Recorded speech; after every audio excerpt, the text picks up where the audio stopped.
Welcome to the SVG-TV news for Monday, May 22nd. I am Khalil Kato with the details tonight. Unstable conditions are affecting the islands with just over 2.2 inches of rainfall recorded over a 24-hour period. The SVG Met Services, in its latest bulletin at 6 p.m., said the forecast is cloudy to overcast with light to moderate showers, periods of rain, and a slight chance of isolated thunderstorms.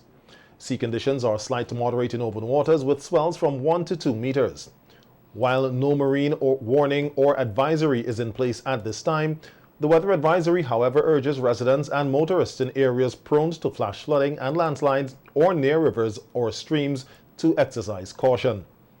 With the 2023 Atlantic hurricane season scheduled to commence on June 1st, the SVG Met Services is urging Vincentians to get prepared. Forecaster with the SVG Met Services, Gregory Cato, told SVG-TV News in a recent telephone interview that although the 2023 hurricane season will be slightly below average, they are urging persons not to let their guards down. St. Vincent and the Grenadines today joins countries across the world in observing International Biodiversity Day under the theme From Agreement to Action, Build Back Biodiversity. On the API's Morning SVG program, Director of Forestry, Fitzgerald Providence, said SVG, like many islands in the region, has a unique biodiversity as it relates to its size, the amount of endemics, and the variety of animal and plant species. Providence, however, expressed concern about the impact that fires can have on the wildlife population. Diversity can be described as the variety among species of all organisms, from the microorganisms all the way up to the big organisms like ourselves. In terms of what happens is that the wildlife are dislocated. We haven't, in terms of when we go to map the fires, usually the evidence if wildlife is killed, it's destroyed with the fires. But persons use sometimes these fires to flush out wildlife. Which is illegal. Also, it's in the close season, so it's illegal to set the fire and also illegal to hunt during the close season.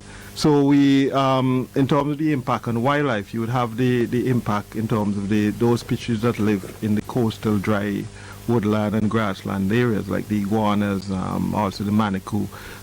You would have them being impacted. Also snakes, our endemic and local snakes, which are not poisonous.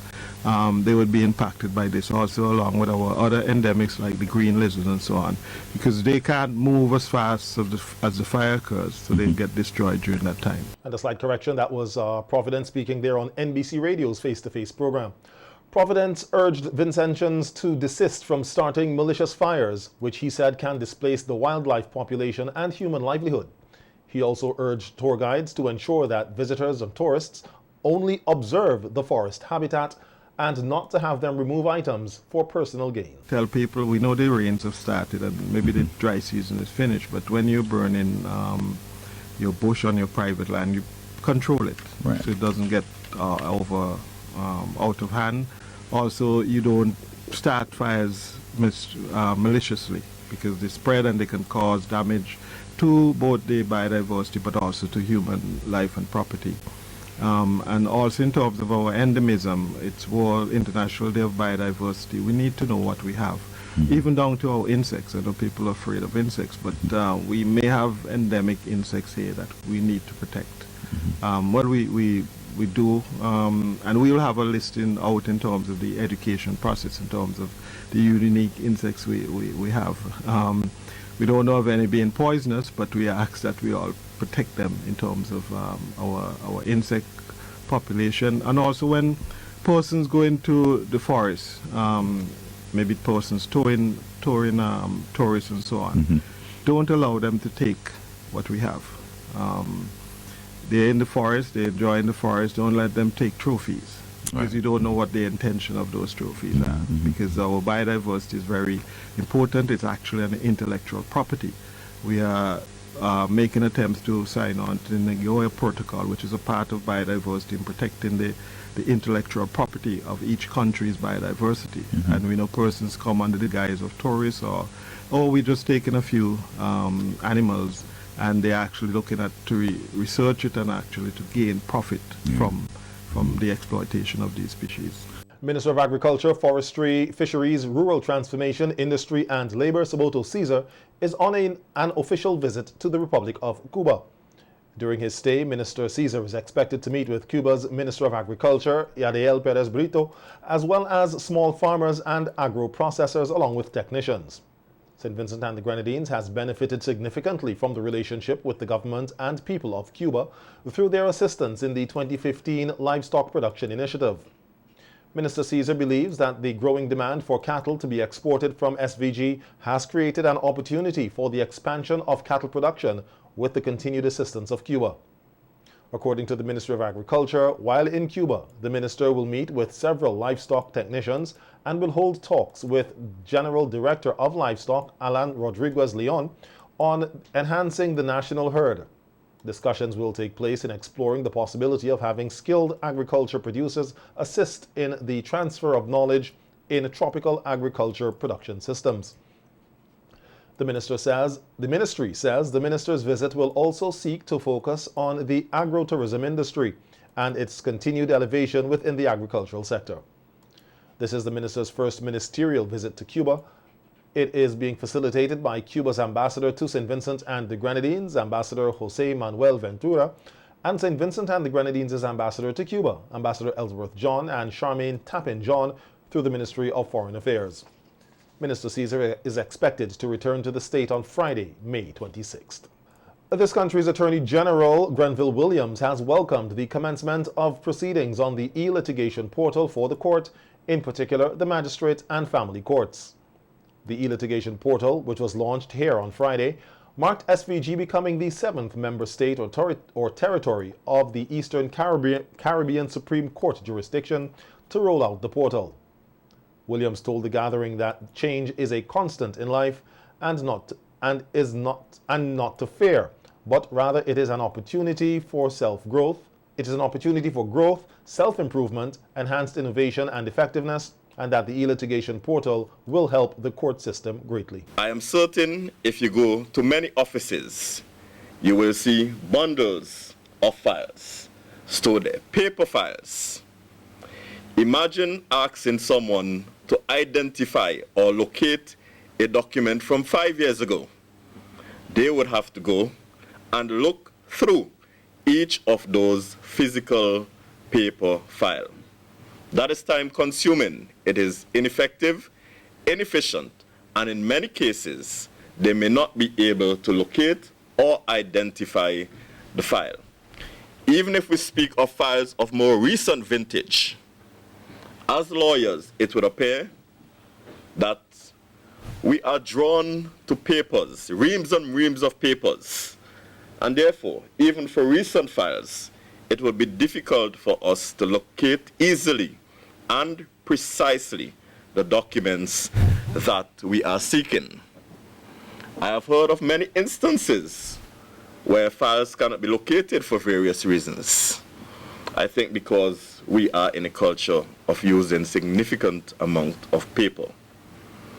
What does digitization do for us? What does transformation do for us? It reduces that reliance on paper. It allows us to search for files in an easier fashion, in an easier manner, and it allows us to access those files, hopefully, for decades to come. What does that mean? It enhances efficiency. It allows us to access information that would have been there before our time, therefore making our jobs easier.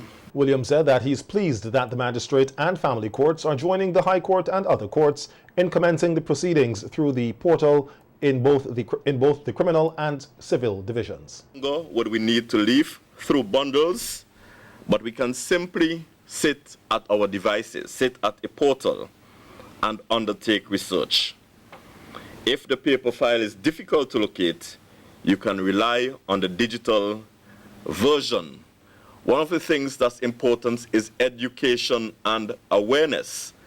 Many persons do not see a digital file as being the same as a paper file. So we need some awareness, we need some education to make people more comfortable with the specific medium. This would allow us, as I mentioned, to be more effective, more efficient. This project at the Attorney General's Chambers is still a work in progress. However, the vision is that we would embrace and use the digital domain, technological innovations, and advances in technology to assist us in the preparation, management, and execution of our work. This will allow us to serve the public better and putting the interests of stakeholders at the forefront of our operations. During this period, during my tenure in office, I am also aware that the government of this country, the state, is undertaking a program of digital transformation for the public sector, including the increased use of point-of-sales machines to effect payments for services, electronic filing, use of various digital portals to make application for services easier to access. And the registrar could indicate that we are working on a portal that would allow persons to access marriage license online, whether they are here in the jurisdiction or someone who simply wish to come to the jurisdiction for a very short period, a weekend, to get married. The use of these technologies is a driver for enhanced efficiencies and growth in our economy. The Attorney General said an important provision in the rules for him is Rule number 16, which allows a person who is self-represented as a litigant to access the system through the use of a service bureau in the High Court Registry. This is of utmost importance in my view, since any system that is designed and employed must facilitate the inclusion of all persons. For those of us sitting in this room, this is a familiar domain. This is an area in which we are comfortable. But for the ordinary man who needs to access justice, this could be a very daunting undertaking for me, a very challenging environment. It is therefore important that this provision is included and access is provided to all of our people, regardless of their knowledge, their skills, their competencies with using technology, as well as accessing the courts and the halls of justice. All our people, all Vincentians must have equal access to justice and equal access to the institutions of justice. Chief Registrar of the Eastern Caribbean Supreme Court, Michelle John Tibbles, said the introduction of the E-litigation portal to the Magistrates Court takes the process one step closer to realizing the vision of Chief Justice Janice Pereira, who has been trying over the years to integrate the magistracy into the higher judiciary. This has been a very slow process and with many bumps and still many bumps ahead. But our resilient Chief Justice is not giving up on that. We've seen many recent developments in the provision of court services taking shape at the High Court and the Court of Appeal levels. And the Magistrates Court has been falling behind in that regard. So Her Ladyship felt that the time was right for the Magistrates Court to receive the much needed attention. And as a first step, the court has been working to extend the electronic filing that's available in the High Court and the Court of Appeal to the lower judiciary of the Magistrates Court. Why is this important? As I mentioned before, the majority of the matters you find, a large proportion of these cases will be filed each year at the Magistrates Court. So it's important for the citizens of St. Vincent and the Grenadines to know that their first point of access to justice can be met with the same level of dedication, commitment, and efficiency as the other levels, even though the court is not fully integrated into the higher levels of the judiciary. So at present, you find the filings are done manually at the Magistrates Court office, and there is a need for litigants to have to travel throughout the length and breadth of St. Vincent and the Grenadines to conduct their court-related businesses. Having observed how firsthand the portal has positively transformed the way in which the Court of Appeal and the High Court operates, we felt that the portal was critically important to improving access to justice at the magistrates level as well. We were even more determined to bring this technology to the summary courts, and this has been the objective for a very long time. And today, I stand very proud that this launch signals the commencement of a brand new day in the operation of the magistrates' courts processes, which will no doubt bring about a transformation in the delivery of court services to the people of St. Vincent and the Grenadines.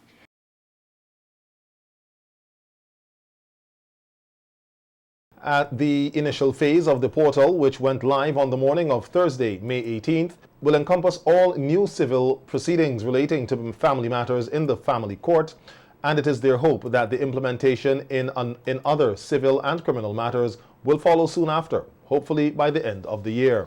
The portal has brought about increased efficiency to court users.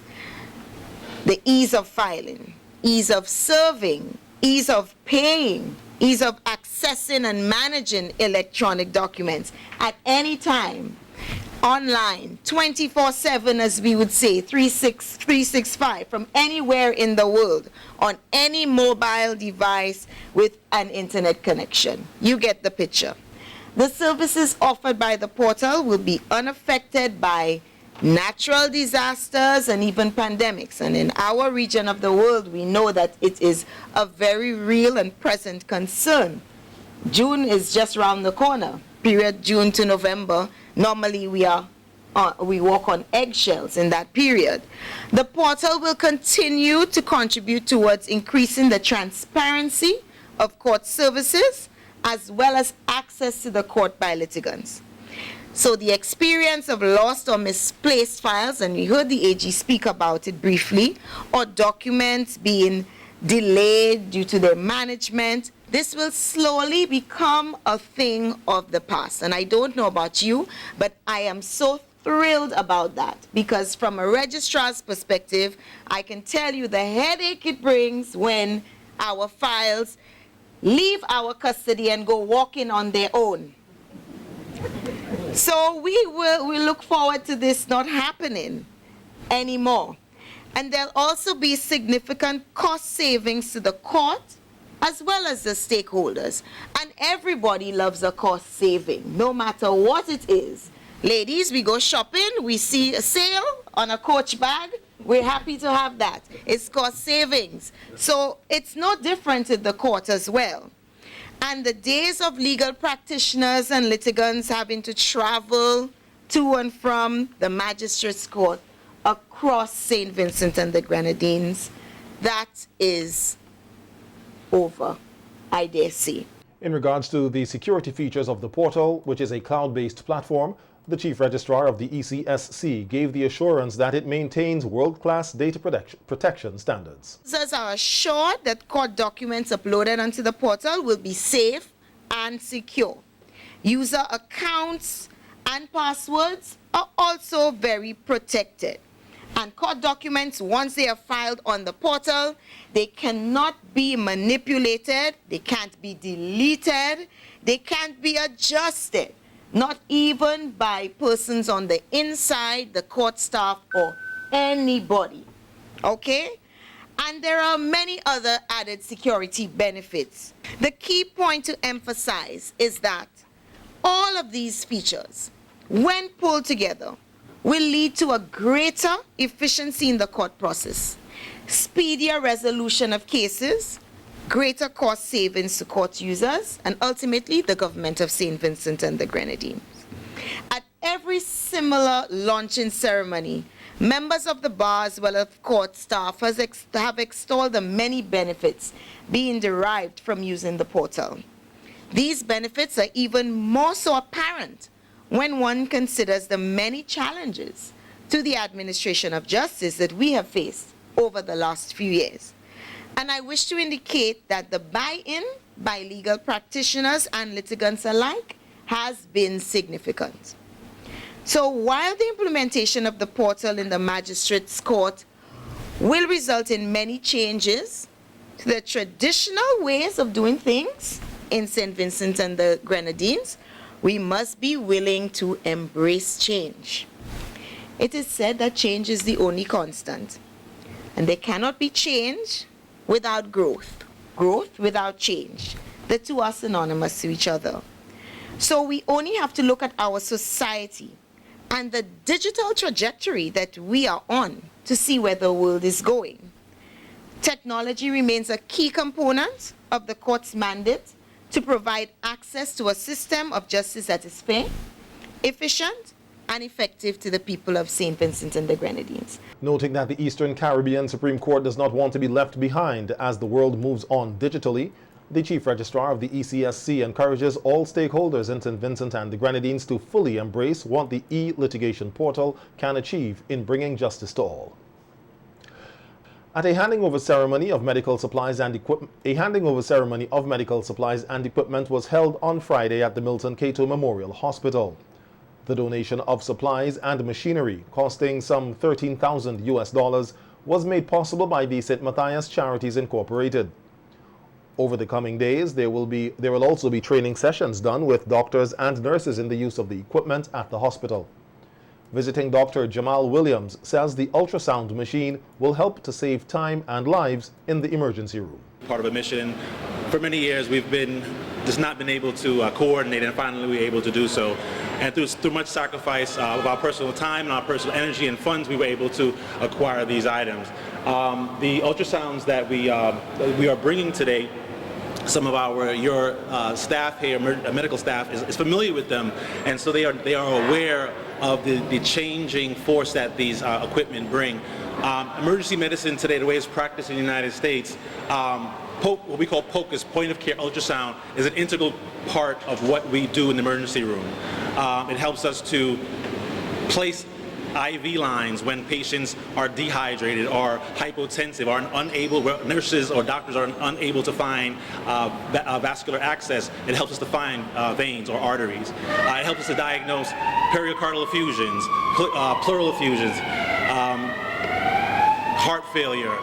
We can see ectopic pregnancies. So things that can be diagnosed in other areas of the hospital can be evaluated very quickly in the emergency room and save time and potentially save a patient's life. So the idea is that by saving time, again, we save lives. And so we are donating time in order to save lives and save time here. Permanent Secretary in the Ministry of Health, Cuthbert Knights, expressed gratitude to the St. Matthias Charities Incorporated for its continued support to the local healthcare sector. The supplies we have here really and truly will complement what our central government or what the state of St. Vincent has to procure. So this will add to our stock of supplies, and we really welcome these. And as I said, it's an abundance of supply, very large commercial bins that they came in, and it's a variety of things. So we are very pleased for these. So this generous donation, we are very happy. Lastly, for the efforts of St. Matthias Charity in bringing the first medical team with them, we really and truly are very grateful. We do have missions will come, they will bring their personnel.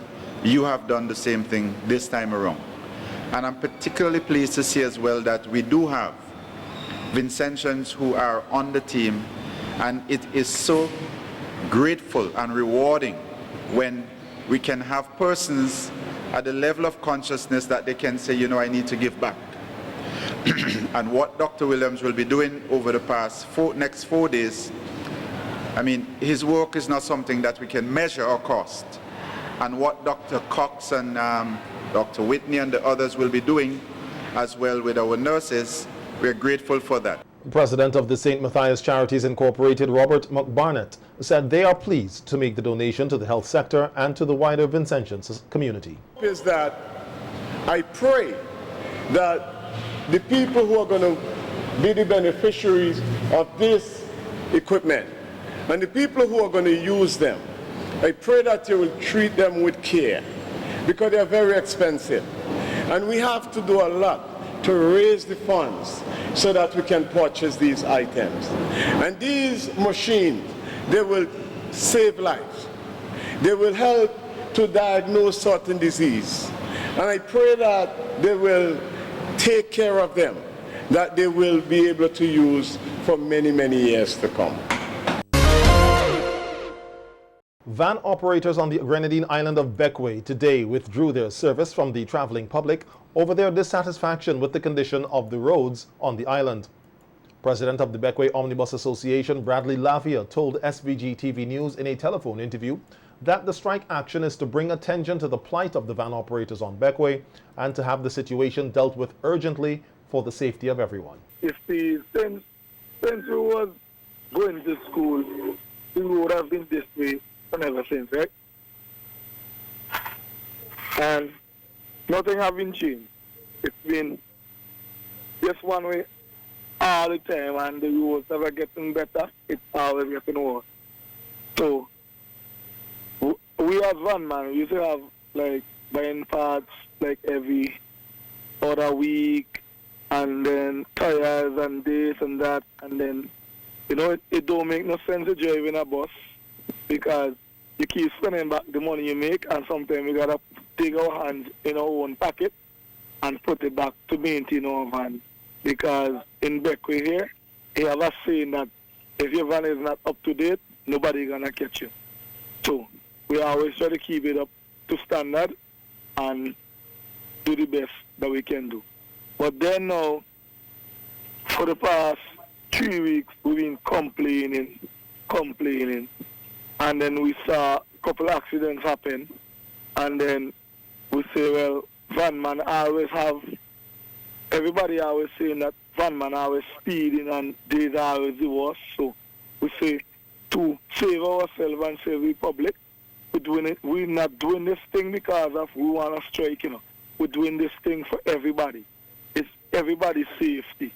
The road is not there, and the van people keep coming off the hand, and we gotta keep on our hand, and you can't do it for you.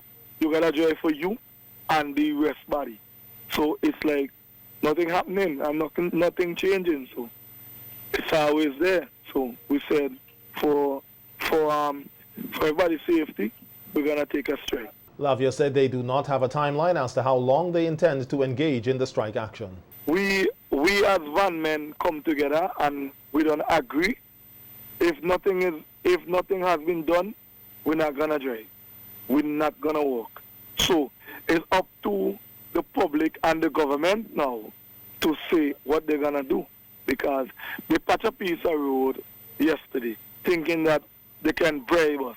They cannot bribe us with that, because a truck just passed there today and the road lifts up again. So what is that? That is not doing anything for us. Administrator of the Milton Cato Memorial Hospital, Dr. Grace Walters, was reportedly nominated by the ULP's North Windward Constituency Council of the ruling Unity Labour Party ULP at a meeting on Saturday to be its candidate for North Windward in the 2025 general elections. The current MP, Montgomery Daniel, has already indicated that he will not be contesting the upcoming poll. Walters' candidacy is, however, expected to be approved at the ULP's next convention. Once approved, she's expected to come up against the NDP's candidate for the constituency, Chevron John. In other news, coordinator of the creative and cultural industries in the Department of Culture, Rodney Small, is encouraging clustering and greater collaboration in the hosting of festivals locally and in the region.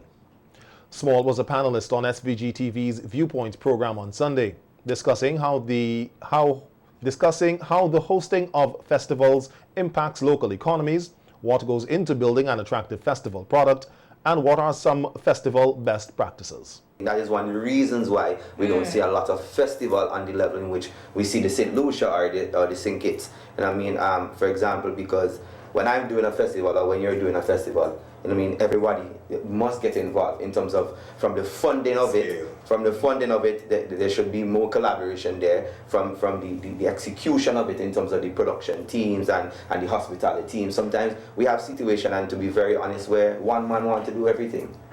And I know you have a part in the discussion that these are best practices to make a successful festival. You can't do it alone. And you know what I mean, these are some of the things that we encourage, and we have Fitz here who is into the economics and all of that, right? But collaboration also meaning as festival producers, how do we incorporate or collaborate with somebody like from St. Lucia? What are they doing that we can take from them and collaborate with them to make whatever we are doing, and vice versa, whatever we are doing here, how can we collaborate there? So the whole clustering idea and the whole collaboration idea is something that we also is also a good. In terms of the Vincimas product, Small said the Department of Culture has been seeking to put together a cluster in the entertainment industry here in St. Vincent and the Grenadines, but it has proven difficult to accomplish. The reality is, and to be very honest, is that we have an issue with trust in the entertainment industry, because clustering means all of us have to come together as different entities to create one thing, right? So the department, we did a number of different consultations, some training to see how this can be something that benefits all of us. But you know, I mean, it didn't have a very good attendance. And this right? you're talking about the event from 10 years ago, or this No, from since 10 years we have tried it on different occasions where we brought in consultations, where we had grant funding writings that allow us to bring in consultants to do these things. And I mean, the turnout wasn't that great. But we are seeing a turning point where we are now seeing some promoters, some events managers working together now, you know what I mean, in an informal setting, in terms of, you know what I mean, it's not formalized where we put ourselves together as a cluster and say this is an official cluster, right? But even from the Vincimas standpoint, which you mentioned, we're seeing some of that, right? But we do not have an official cluster to say it is the Tezra Kirby cluster or is the Rodney Small cluster, whatever name you want to give it. We just have people doing it informally, and I think that's the direction that we need to go, even from the department, that we're going to continue to encourage persons to do, because once you have clustering going on and collaboration going on, it makes your roles easier when you're putting on these festivals. I mean, for me, I would safely say, in my opinion, that's probably one of the reasons why persons don't put on long festivals in St. Vincent, other than the government festivals that we have. Now, in fact, we have a festival for every month in St. Vincent, sometimes more than one. A lot of persons don't know that, right? But, I mean, the clustering idea and the workshops and the seminars, we have done it on different occasions to try to get persons to buy into it. And I mean, we do it enough. There are persons who do it because, I mean, from Kevin, he's doing an event or he's doing a festival, every single department has to get involved, from the finance to the security, the hospitality, to the logistics, you know what I mean? So it's there, it's just for us now to formalize it and make it a thing. Also on the program was promoter Kevin Robinson, who said SVG can do better with its festival if there is a greater level of collaboration, particularly among promoters, which will lead to better and stronger products. I recently saw it in two locations, St. Lucia and Jamaica, where in St. Lucia, the government actually reached out to local promoters, and it's a range of different local promoters that really came together and created the entire jazz experience. And in Jamaica, you know, there was recently Carnival, right? And this year was the first year that they were actually coming back with their Carnival. And initially coming back, you know, what promoters were doing, because, you know, most promoters are thinking, hey, opportunity to be in one of the top carnivals in the region. And there was just a whole onslaught of events, which even from a patron standpoint, just didn't look very attractive, because now you think, oh shoot, how am I going to be doing all these events, doing all these events, so much choice, it doesn't make sense. So what most of the promoters actually did, at least the major ones for some of the shows, is that they came together and pooled resources instead of separating, you know, joined forces and had a larger product, which became pretty much made their event more attractive. So what Rodney is saying does make sense. And yes, we have it to some extent, because there's other promoters that, you know, I would have worked with. There's other promotional teams that's working together to do events and so on. But when you look at it, I could see St. Vincent doing even better if we really make a solid effort to really group these entities even more and actually creating even stronger and better products. Because at the end of the day too, like, sometimes you want to start an event, but and then you know you don't necessarily have the capital sometimes to do it a certain way, or you don't have the team that's required to execute at a certain level. So it keeps you from pushing it to the level that you could have pushed it, and you miss out on probably something that could be, you know, way bigger for the country, or you probably even don't have the help from probably, you know, a government standpoint, a tourism standpoint. You don't have the marketing help to really reach avenues that you yourself or your team could reach. So number of different elements involved there.